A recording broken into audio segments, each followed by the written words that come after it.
Hello common man. பெரும்பாலவங்க வீடு வாங்குறது எதுக்காக அப்படின்னா, ஒண்ணு அவங்களுடைய ஈகோ சாட்டிஸ்ஃபேக்ஷன், பியர் கம்பேரிசன் அதுக்காக இருந்தாலும், மத்ததுலலாம் போட்டு நமக்கு அன்டெஸ்டட்லலாம் போட்டு, நம்ம ஏன் வந்து ரிஸ்க் எடுக்கணுன்றது தான். எல்லாரும் சொல்றது என்னன்னா, "known devil is always better than the unknown angel" அப்படின்னு சொல்லிட்டு. ஆனா அப்படிலாம் வந்து கிடையாது. சரியான வழிகாட்டுதல் இருந்தா, அது ஏஞ்சலா இல்ல டெவிலான்றது உங்களுக்கே வந்து புரியும். இப்ப இந்த ரிஸ்க் கம்பேரிசன் ஹோம் லோனுக்கும், மியூச்சுவல் ஃபண்டுக்கும் நான் சொல்றேன். இதுல பிரைஸ் ஃப்ளக்சுவேஷன் ஹோம் லோன்ல குறைச்சல், மியூச்சுவல் ஃபண்ட்ல அதிகம். லிக்விடிட்டி ஹோம் லோன்ல கிடையவே வந்து கிடையாது. மியூச்சுவல் ஃபண்ட்ல ரொம்ப அதிகம். நீங்க நினைச்சாக்கா எப்ப வேணா வந்து விற்கவும் முடியும், வாங்கவும் முடியும். உங்களுடைய இமிடியேட் தேவையை வந்து பூர்த்தி பண்ணிக்க முடியும். உங்களுக்கு ஃபிக்ஸட் இன்கமோ, இன்ட்ரெஸ்ட்டோ, டிவிடெண்டோ வந்துகிட்டு இருக்கும். ஷார்ட் டேர்ம்ல ஹோம் லோன்ல வந்து ரிஸ்கே கிடையாது. லாங் டேர்ம்ல மியூச்சுவல் ஃபண்ட்ல வந்து ரிஸ்க் கிடையாது.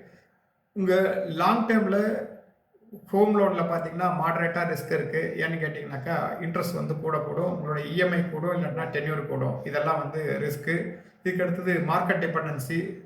இந்த வீட்ல வந்து ரொம்ப கம்மி. அந்த ஏரியாவுல என்ன போகுதோ அது வந்து போயிடும். ஆனா மியூச்சுவல் ஃபண்ட்ல வந்து அதிகம். அந்த நேரத்துக்கு நீங்க போட்ட ஃபண்ட் ஏறி இருக்கலாம், இல்ல இறங்கி இருக்கலாம். ஸோ இந்த ரிஸ்க் இருக்க தான் செய்யுது. ஏன்னா ரிஸ்க் இருந்தா தானே நீங்க ரஸ்க் சாப்பிட முடியும். அதனால ரிஸ்க் இல்லாம நீங்க வந்து எந்த ஹையர் ரிட்டர்ன்ஸ் பின்னாடியும் போக முடியாது.